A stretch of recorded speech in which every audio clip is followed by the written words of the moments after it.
அதுக்கு ஒரு கதை சொல்லுவாங்க, எப்படி மிச்சர் வந்துச்சு, எப்படி அல்வா வந்துச்சுன்னு.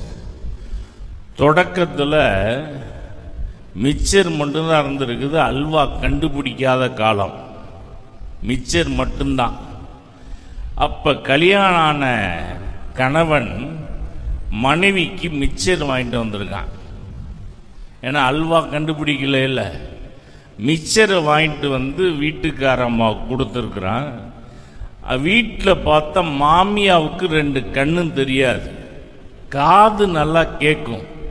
அது மூளையில் உட்கார்ந்து இப்படியே பார்த்துக்கிட்டு இருக்குது. மாமியாவுக்கு தெரியாமல் இவர் கொடுக்குறாராம் இந்த மிச்சரை.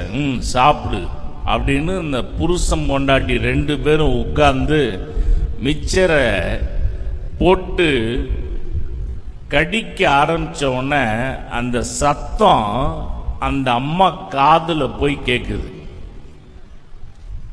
உடனே வீட்டில் ஒரு பெரிய பூகம்பமே வெடிச்சிச்சு.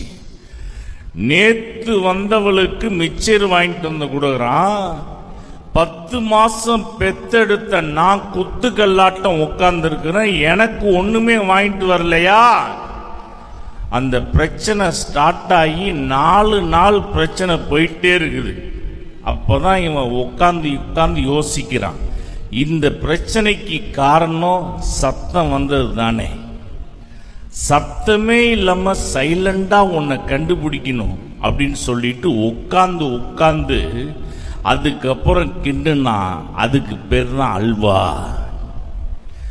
அதை கிண்டி வீட்டுக்காரம்மாவுக்கு கொடுத்து அப்பையும் இந்த அம்மாவுக்கு கொடுக்கல. 2 மாறி மாறி உட்கார்ந்து சாப்பிட்டுக்கிட்டு இருக்குது. அந்த அம்மா மூளையில் உட்காந்துக்கிட்டு என் பையன் இன்னைக்கு எதுவுமே வாங்கிட்டு வரல அப்படின்னு கடைசியில் அந்த அம்மாவுக்கு அல்வா கொடுத்துட்டான்ல.